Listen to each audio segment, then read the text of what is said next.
Hello, and welcome to episode 8 of Momsley Podcast. What's up? We're your hosts. I'm Krishel. And I'm Nyamekye. All right. What's up? What's up? Nothing much. All How are right. you? I'm good. I'm good. Chilling like a villain. All right. So let's get started with today's Would You Rather question. Okay. All right.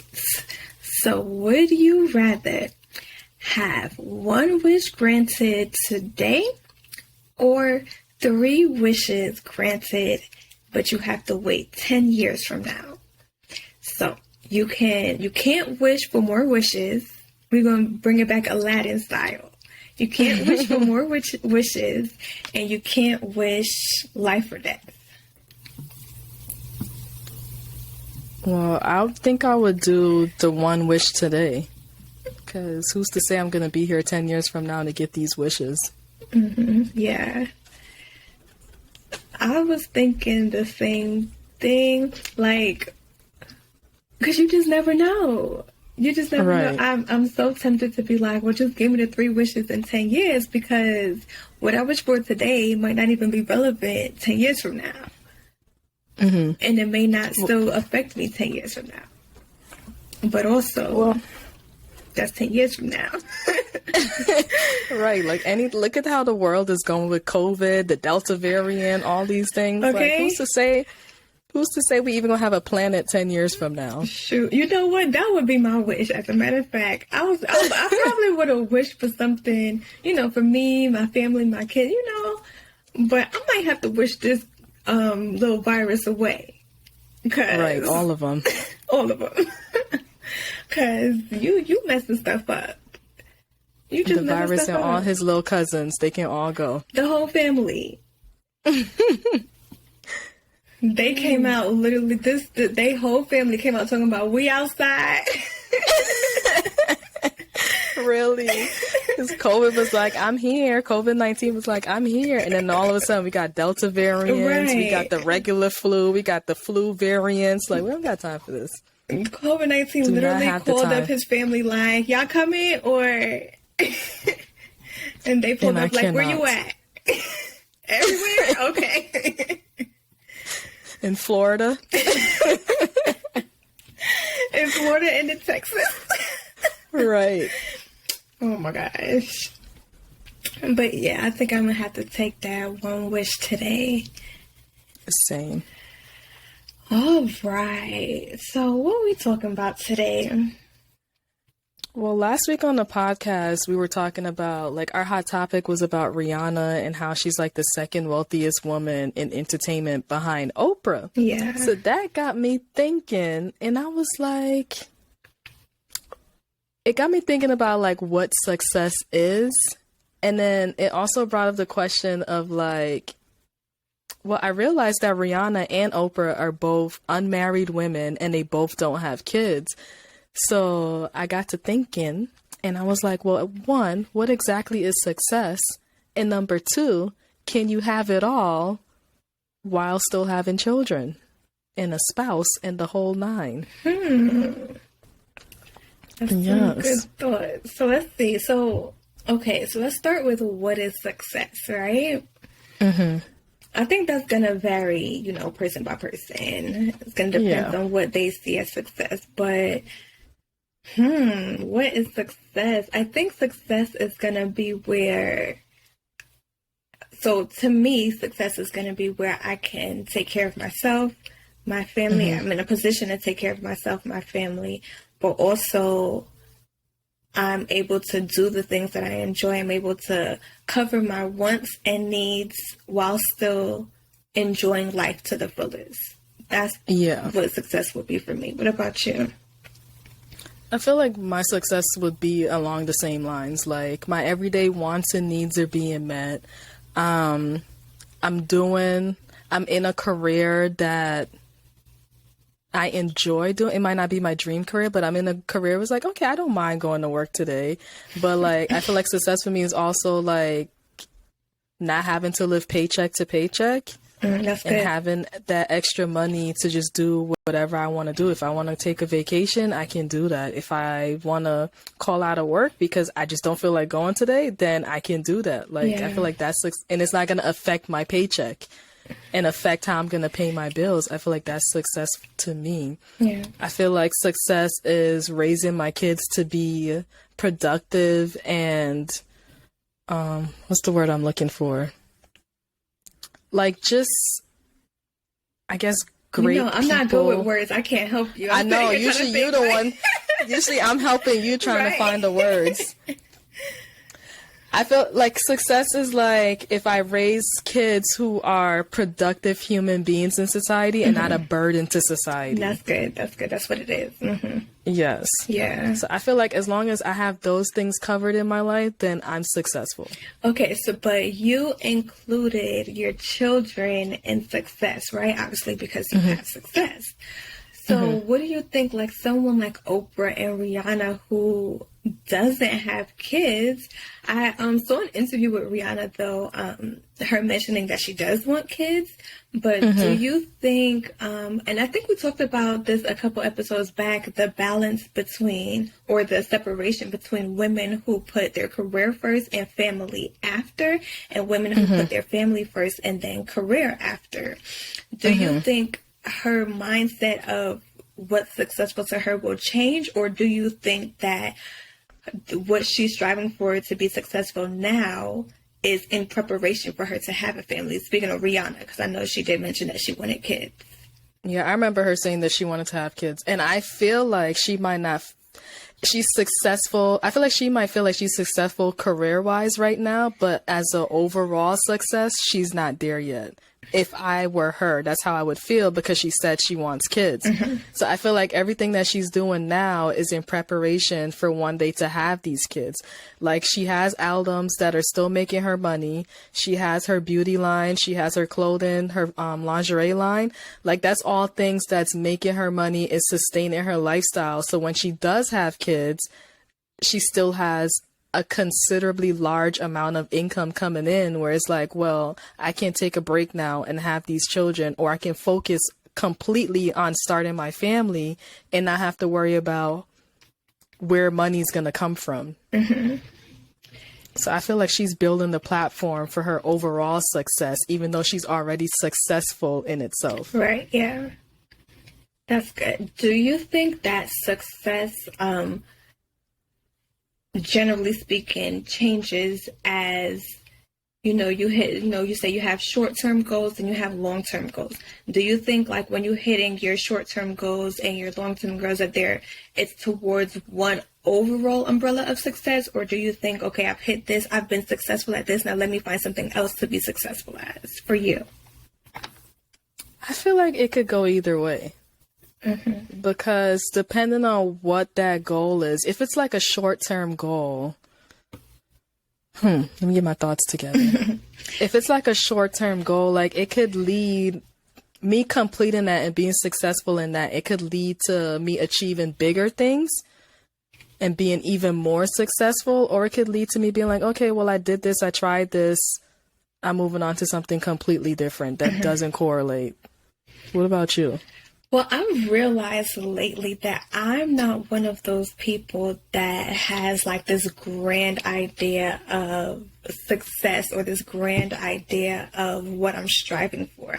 I think I'm more one of those people that take it like day by day or year by year. Like even when I became a nurse, I didn't go into it with the idea of, okay, well, I want what I'm striving for to be successful is not to have this career to be, a nurse and then grow upon that. Like I had a short-term goal of, okay, go to school, become a nurse, get my nursing degree, get licensed, get a job. Like I never had this idea of, oh, I want to make sure I'm super successful in this career. It was just like, okay, I want to be a nurse, let me do that. But for me, success, like I said, is not specific to any one thing. It's just where I'm comfortable and I'm able to cover my wants and needs, but that doesn't necessarily, for me, point to anything specific, whether it's career, family, nothing specific. It's just where I'm comfortable in life. Okay. I can understand that. I feel like for me, when I do anything, like I'm striving to be the best at it. So it could, like, even when I worked in retail, like if I started out as a cashier, like my goal was to be the cashier's boss. Like, I'm not settling for anything. Like, I remember working in retail and people would be like, oh, I've been working here for 30 years. And I'm like, but we're in the same position, making the same amount of money. Like, that could never be me. Yeah. But to them, they feel successful doing that, to say like, well, I've been doing this for 30 years and this is what I like to do. Yeah. Could never be me. Anything I do, I want to be the best at it. Like, we started this podcast. Like, for me, I want to be the best at this. Yeah. And I think that for me, it's probably more too because I'm not one of those people that is like overly passionate about anything. I talked about this in another episode about that I'm not a creative. I feel like as a creative, you're overly passionate about whatever it is you're good at. I don't think I have talents like that. So I'm not overly passionate about any one thing, maybe other than my children. But even with that, like, I'm not like, okay, well, I want to, obviously, I want to raise my kids to not be a burden to society, like you said, and I want to raise my kids. I want to be the one to raise my kids and have my input in their life. But yeah, I feel like if I'm not doing something that I'm overly passionate about, it's just like, as long as I can do what I want and take care of what I need to take care of, I'm good. Yeah. So do you think the mindset of someone who doesn't have children is any different from the mindset of someone that does have children? I want to say yes. Because before having kids, like when I set my goals or what I thought I was successful when I did certain things, I never did it with the mindset of having to think about somebody else depending on me, if that makes sense. Yeah. So like, I feel like when you have kids, you try to achieve a different sort of success because you have other people dependent on you. So it's like, okay, you get a job. When you don't have kids, you can go get a job and make $15 an hour and feel like that's enough to pay all your bills. Depending where you live, even if you have kids, that's enough to pay all your bills. But when you have kids, like say you live in like the Northeast, like New York City, like $15 an hour with kids is not going to make it. Like you're going to have to work 2 jobs to survive with just 1 kid. So I feel like definitely when you have kids versus when you don't have kids, your ideologies like definitely are different.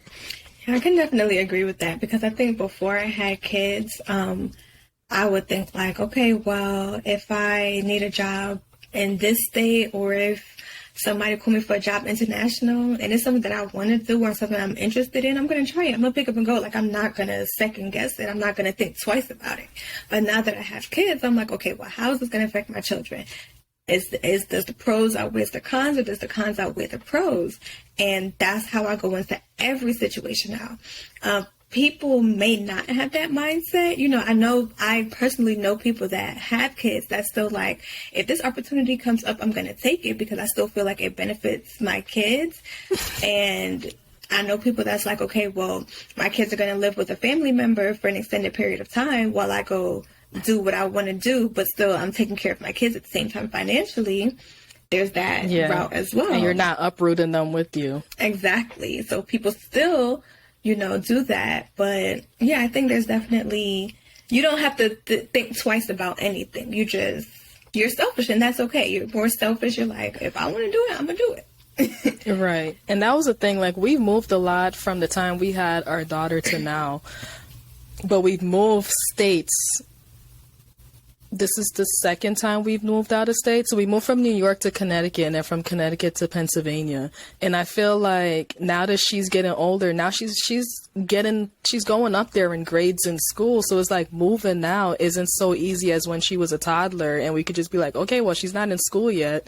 We could just, the opportunity arrives, you just go with it. And that's how we are. Like, if you're offering us a better life somewhere else, like, we would take that opportunity. But like, even to move to Pennsylvania, like, it was a lot harder of a decision for us to make, because at that time my older son had started pre-K at the same school that my daughter was in, and we were like, well, now if we move, he won't be going to school anymore, because in Connecticut pre-K was free. In Pennsylvania you have to like take them to like daycare and stuff. He's like, well, now he won't be in school anymore, she'll have to start new schools and start all over again. So it's like, it's definitely a selfless thing. Like, you always have to be considerate of like how it would affect your kids when you do certain things. Yeah. But it's like, at the same time, you're trying to do what's best for them so that you can provide for them. Right. Okay. So one of the other thoughts that I had was, can a woman be as successful with kids versus not having kids? And before you answer, I want to give you some like points that I found on the Harvard Business Review. So one of the things that they said was that at midlife, between a third and a half of all successful career women in the U.S. do not have children. In fact, 33% of such women, for example, executives, doctors, lawyers, academics, and such, in the ages of like 41 to 55 are all childless. And it says that that figure is rising to 42% alone in corporate America. Wow. And it's saying that like the typical high achieving woman is childless at midlife, because they didn't necessarily make that choice. It was kind of like a situation where it just kind of happened that way. And it's kind of like they're all like Rihanna, like, we want to have kids, but it's like at the same time they're building this career, they're climbing this career ladder, and it's like kids just kind of like fell to the wayside. And it made me, well, before I even move on, I just wanted to know if you feel like, after hearing that, do you feel like women can be successful, be as successful as these women with kids? I think yes. I think that, like, okay, so like for me personally, regardless of my personal beliefs about what success is, I do think that I'm successful. I think career-wise and outside of my career, I'm a successful woman. But when you bring these statistics into the equation, this is focused on like business women, right? Yes. I think women who have children, their careers and their jobs are more outside of the business world. So I feel like when they're making these statistics, it's solely based on people that's waking up going to a 9-to-5. There's a lot of women that's not, because they have children, that's not what their career focus is, or that's not what their job focus is. There's a lot of women that work from home, even pre-pandemic. They work from home so that they can rear their children, but also still make an income. But they're working from home, and it's not, you know, like a get up, go into the office where they can pull these statistics. They're still successful women that's not working, going into the office Monday through Friday, but they're still being successful. And who's to say these women are successful because they're high achievers in their work life? Yeah, because they, like, we might look at them as successful because they might be making 6 figures and all this other stuff, but then it's like they might feel like they're not successful because they don't have a family. Some of them may not even have a spouse. They might not even be dating, like they're lacking everywhere else in their life. So who's to say that because you're making 6 figures and you're doing all these things that you're successful? Like, this, the amount of money alone equates you to be successful? Right. That's just one aspect Exactly. of success. Yeah. They were saying like a lot of the successful women are women who don't have children, and it's not necessarily because they don't want to have children. It's just that like it kind of just sort of never happened because their career might have taken over their life per se. Yeah. I also feel like based on these statistics, I feel like the numbers are also skewed, because if you compare mothers with or women with children and you pull those statistics and compare them to men with children and those statistics, you would think because both sets are parents that have children, you would think that it's comparing apples to apples. But I feel like it's not the same as comparing apples to oranges, because when it comes to the workforce, that the 9 to 5 in office types of jobs, men are going to be higher in those statistics solely because women are the ones that's usually making the sacrifices of not going into the office, not leaving the home for their work, and being the ones to rear their children most of the time, majority of the time. So do you think as a mother, that plays into any of the statistics compared to being a father? Of course.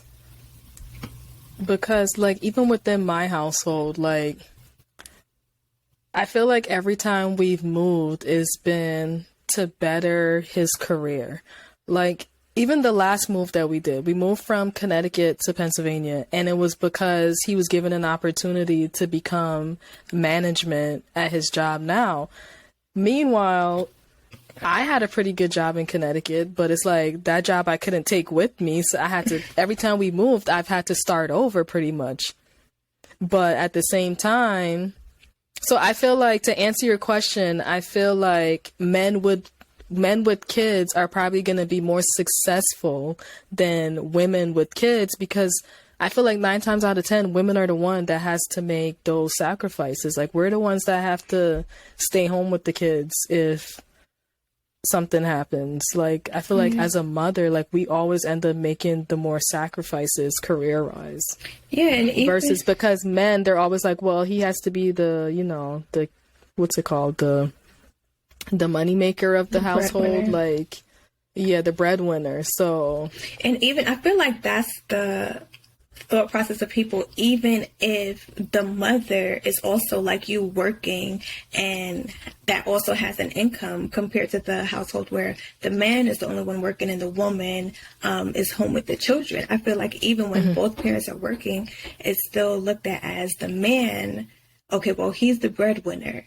Even though both people are working, people just, oh, you're a man, so automatically you're the breadwinner, Right. and especially nowadays, I know people that I work with personally in the health field. Most of the women are the actual breadwinners in the family, but because they are a woman, people don't automatically assume that about them. Yeah, we're the women. We carry the children, so that must mean that we have to, make the sacrifices and stay home with them. Right. And I feel like people only got a glimpse of that now during the pandemic, because a lot of men a lot of men are working from home because of the pandemic. And I think people are now starting to see a little bit okay, just because the mother isn't going into a 9 to 5 Monday through Friday doesn't mean they're not contributing as much, or doesn't mean they're not as successful as the man because they're not going into these office jobs. Right.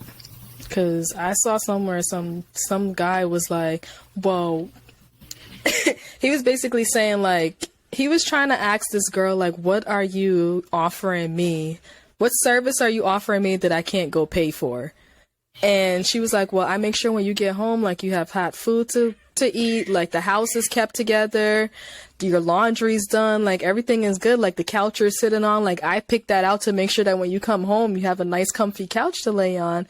And he was basically trying to say, well, I can pay for all those services. Okay, well, you could go pay for all those services, but me being here is saving you a couple $100 now, isn't it? Right. Exactly. Because if you had to pay for all those services and a nanny, then you probably would be like, what's the point of me going to work? Exactly. Yeah, I saw that, and that just kind of I was like, sir, what are you offering me other than a paycheck? I could get a sugar daddy, okay? But yeah, I think those are some good points. Yeah, that was a good discussion. I definitely want to hear I definitely want to hear what you guys think after like hearing the points that we made. Like, do you agree? Do you disagree? Like, I want to know. Let us know when after you listen. Drop a comment. Yes, let us know. So, this week's hot topic is actually, I opened my big brown beautiful eyes this morning and I opened my phone. Somehow I ended up on Snapchat. Don't really use that anymore, but I opened it up and saw like an article in there, and supposedly Future's baby mother, Brittany Mealy, was exposing him for texting their 8-year-old son some like troubling text messages. So this is how the text messages went. So Future, this text, like they didn't show the whole conversation. She just showed the important part, but I feel like I needed some context. We'll get there.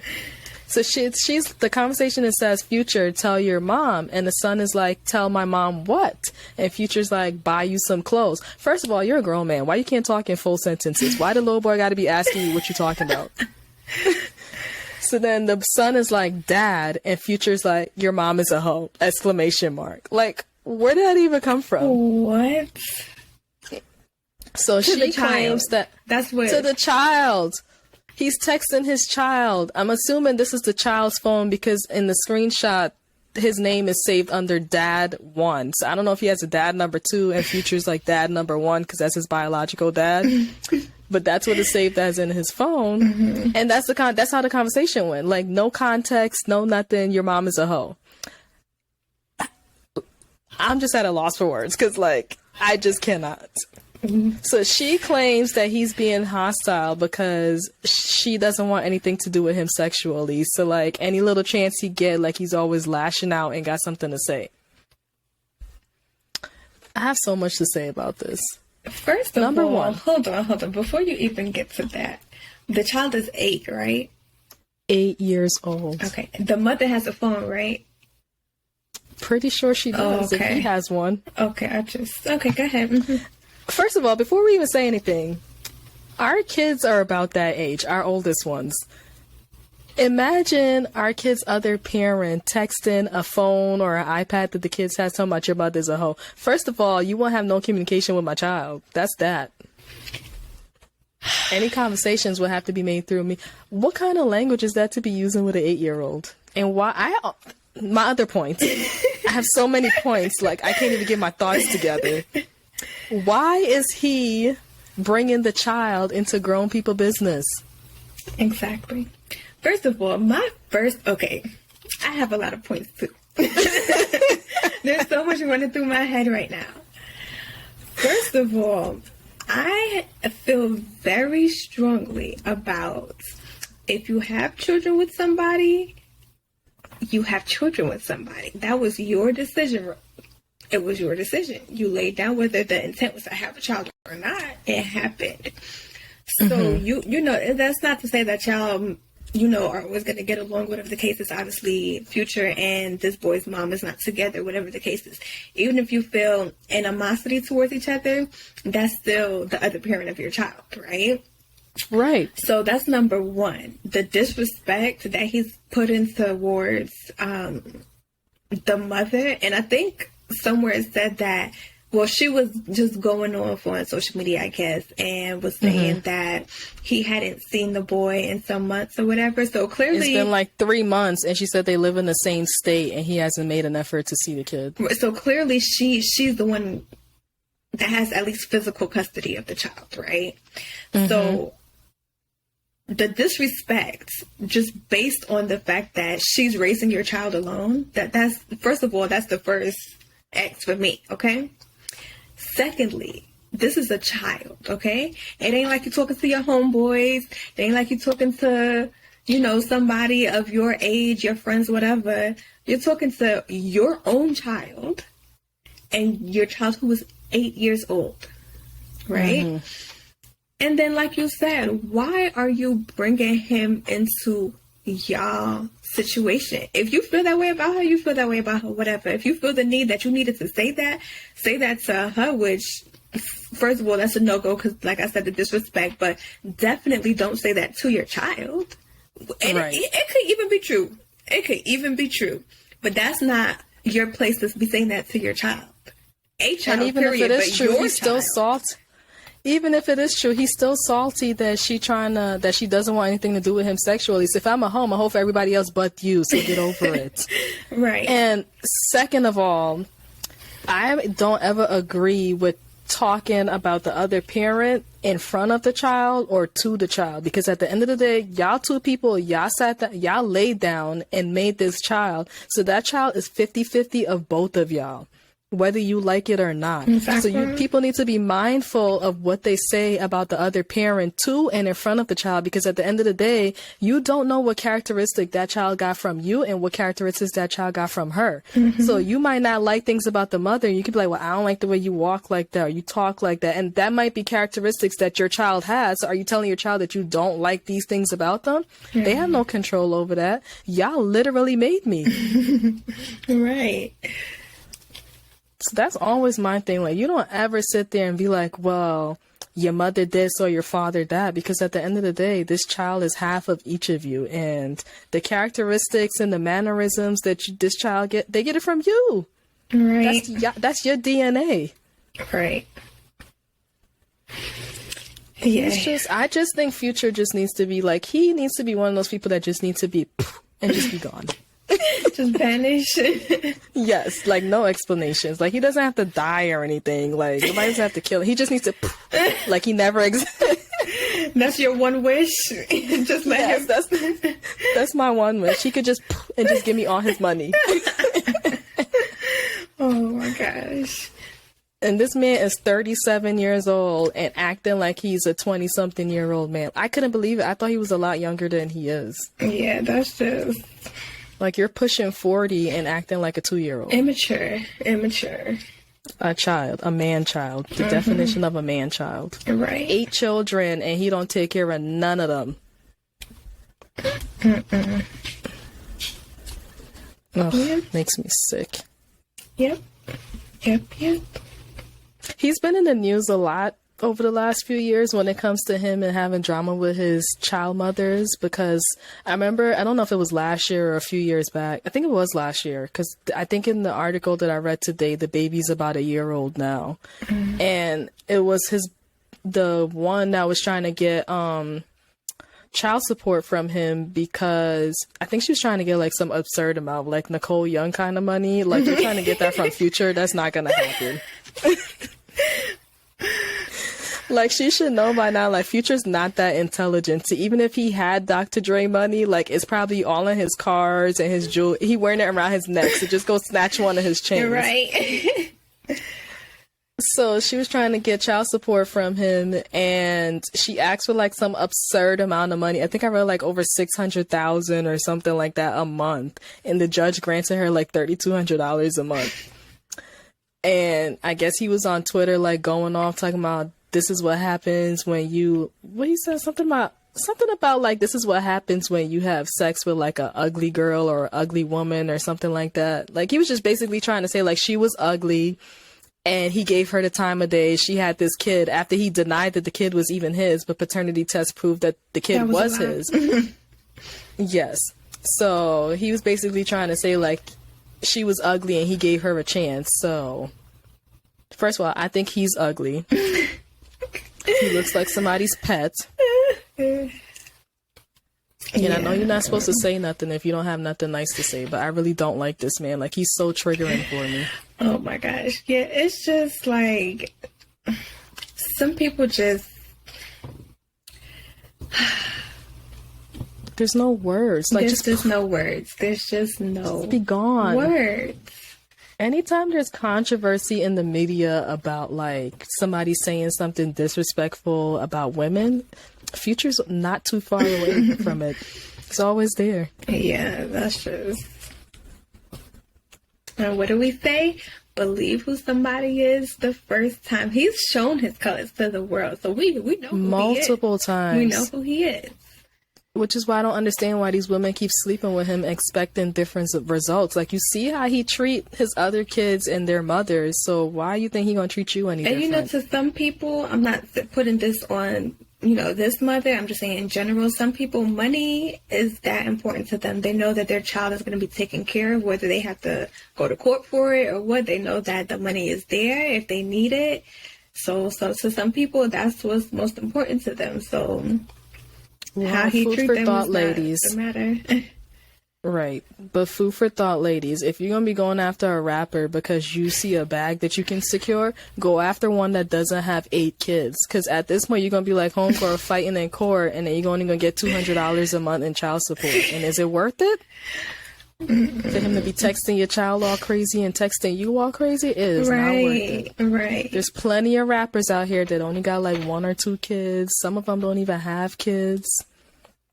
Go after those ones if you're trying to secure a bag, not Future. Right. He has enough problems He's capped to worry out. about. Capped out. Yes, we don't need any more kids coming from this man. Not a one. Oh, man. Yeah. All right. So thank you guys for listening today. We're going to move into this week's weekly mantra, and I think this is perfect for... I'm sorry, what was her name? What was the mother's name of Brittany Mealy? So for Brittany, this mantra is especially for you and everybody out there that's going through a similar situation. Just wake up every day for the rest of this week till we come back next week with your next mantra. Wake up every day and say, today is going to be a great day. That's it. Mm-hmm. One more time. Listen again. Wake up, open your eyes. First thing, thank God. Second thing, today is going to be a great day. That's it. That's and it. Let the church say amen. Amen. Amen. Trying to spread some positivity out here. Right. Today's going to be a great day. Mm-hmm. I love that. Yes. All right, so we want to thank you guys for listening to another episode of Momsley Podcast. And if you like what you hear, make sure you rate and review our podcast, especially if you're listening on Apple Podcasts, Stitcher, and Castbox. I think those are the only 3 that you can rate and review. And make sure you stay updated on everything Momsley by following us on Instagram at MOMSLYPOD.